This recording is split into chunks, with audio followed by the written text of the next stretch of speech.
Snow White. A version of the tale by thefablecottage.com. Once upon a time, in a kingdom very far away, there lived a king and a queen. The king was handsome and kind. Everybody loved him. But the real ruler of the kingdom was his wife, the queen. Before she became queen, she worked in the castle kitchen. She was very poor. But she was also very beautiful and funny and very good at Scrabble. So the king fell in love with her and married her. The king loved the queen very much, but the queen was always afraid that the king would meet someone more beautiful. Luckily, the queen had a magic mirror. The mirror saw everything and knew everything. Every day, the queen looked at herself in the mirror and asked, "Magic mirror on the wall, who is the most beautiful of all?" And the mirror replied, "You are my queen. You are the most beautiful woman in the whole world." The queen was happy. She knew there was nobody in the world as beautiful as her. But one day, everything changed. The queen stood in front of the mirror and asked her usual question. "Magic mirror on the wall, who is the most beautiful of all?" And the mirror replied, "You are very beautiful, my queen, but the most beautiful woman in the world is Snow White." The queen was shocked. "Who is this Snow White?" she asked the mirror. "Snow White works in the castle kitchen. She has hair black as night, lips as red as roses, and skin as white as snow. As of 8 a.m. this morning, she is a wee bitty bit more beautiful than you." "Ah!" yelled the queen. She stomped her feet. She pulled her hair. Then she sat down and sobbed. "I will lose everything." The queen was afraid, and that fear turned her heart cold and hard. She called a trusted hunter to her room. "Find the girl, Snow White," she ordered. "Take her far, far away. Take her deep into the woods." And then the queen looked deep into the hunter's eyes. "She must never come back." The hunter found Snow White and took her into the forest. When they reached the deepest, darkest part of the forest, the hunter stopped. "Go," he whispered. "Run fast and far and don't ever go home." Snow White watched the hunter disappear. "Well, I can't go home now," she muttered. She looked around at the dark and silent forest. It started to rain. "But I can't stay here either. Okay, feet, let's go." Snow White ran and ran. She ran across a stream, up a hill, and down into a dark valley. She ran all morning. By midday, her pale skin and rosy cheeks were covered in mud and scratches. By early afternoon, her long black hair was full of sticks and leaves. By night, she was not beautiful anymore. She was tired, hungry, and shivering with cold. But then, Snow White smelled wood smoke in the air. She followed the smell and found a cottage in the woods. There was a warm, golden glow from the windows. She knocked on the door. "Hello?" she called out. "Is anyone home?" There was no answer. She pushed the door open and went inside. Inside the cottage were 7 tiny beds, 7 tiny chairs, and a roaring fire. A big table was covered with dirty dishes. Snow White was very hungry and thirsty. She found some bread and ate the whole loaf. She found some milk and drank the whole bottle. Then she sat in front of the fire to get warm. And just like that, she fell asleep.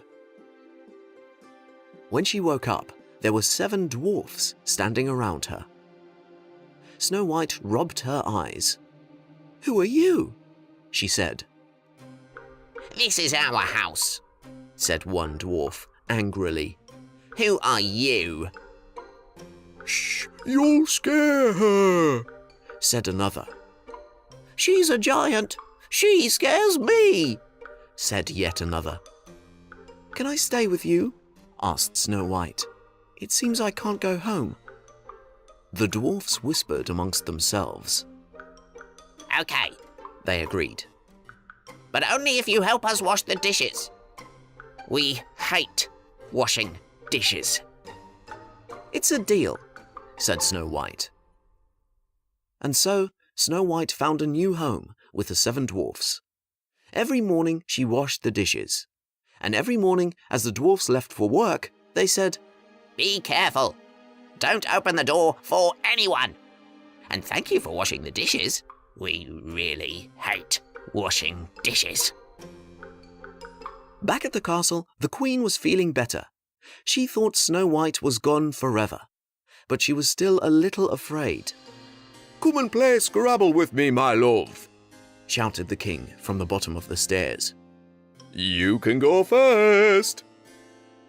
Maybe later, dearest, replied the Queen. She stood in front of her magic mirror. Magic mirror on the wall, who is the most beautiful of all? The mirror replied, You are very beautiful, my Queen. But the girl Snow White is the most beautiful woman in the world. Snow White is alive? Shouted the Queen. She is living with the 7 dwarfs in the forest, said the mirror. Last night, she was not very beautiful, but as of 1 p.m. today, she is more beautiful than you. Rats, shouted the Queen. She went to her closet and got her old coat and old boots. I'll have to kill her myself. She ran out of the palace, jumped into her fastest carriage, and sped off towards the forest. Snow White was reading beside the fire when there was a knock on the door. Knock, knock! She peeked through the window. There was a woman holding a basket of fruit. The woman had a beautiful face, but she was wearing an old dress and old boots. Fruit! Fresh fruit! Apples and bananas and pears and oranges! Oh, I want some fruit, thought Snow White. The woman saw Snow White through the window. Hello, dear, said the woman. Do you want some fruit? I have delicious apples today. I love apples, said Snow White. But I'm not supposed to open the door for anyone. Those apples might be poisoned. Oh, how silly, said the woman. She cut an apple in half. Here, you can taste half, and I will eat the other half. That way you know it's not poisoned. Snow White opened the door. The woman gave 1 half of the apple to Snow White and ate the other half. When Snow White saw the woman eating the juicy apple, her mouth watered. She couldn't stop herself. She took a big bite of the apple. Almost immediately, Snow White fell to the ground. The apple was poisoned, but only on 1 half. The Queen sighed with relief. Quickly, she got back into her carriage and rode back to the castle. When the dwarfs arrived home, they found Snow White lying on the floor. They yelled in her ears. They tickled her feet. They poured cold water on her face. But she didn't wake up. Is she dead? Asked one dwarf. She doesn't seem to be alive, said a second. And so the dwarfs made a glass coffin for their beloved friend. They set it on a table in a beautiful part of the forest, surrounded by flowers. Snow White lay there for over a year, through spring, summer, autumn, and winter. One day, a prince from a different kingdom was walking through the forest with his dog. He saw Snow White's strange glass coffin. He brushed off the leaves and saw Snow White inside. Just then, he tripped over his dog and knocked the coffin off the table. Snow White rolled out of the coffin and onto the grass. "Oh no, oh dear, oh fiddlesticks!" the prince shouted. But then an amazing thing happened. The piece of poisoned apple that was stuck in Snow White's throat fell out, and she began to cough. The prince rushed to help her. Apples? She coughed. "I beg your pardon?" said the prince. No, more apples. That night, the queen stood in front of the magic mirror and asked her question. "Magic mirror on the wall, who is the most beautiful of all?" And to her surprise, the mirror said, "You are very beautiful, my queen, but Snow White is again the most beautiful woman in the world." What? Screamed the queen, and in her anger she picked up a shoe and threw it at the mirror. The mirror smashed into 1,000 pieces, and the magic inside it was released. No! Screamed the queen. She collapsed on the floor and fell into a deep sleep. While she slept, the queen had a strange dream. In her dream, she was dancing in hot iron shoes. Her feet burned and burned, but she couldn't stop dancing. When the queen woke up from this terrible dream, it was morning. The sun was shining, and the queen felt different. The magic mirror's spell was broken, so she didn't feel anxious or jealous anymore. She felt free. She went downstairs to find her husband. She really wanted to play Scrabble. And what happened to Snow White? The dwarfs were very happy to see Snow White alive. They invited the prince for dinner. When the prince learned that nobody liked washing dishes, he bought them a dishwasher. Everybody lived happily ever after.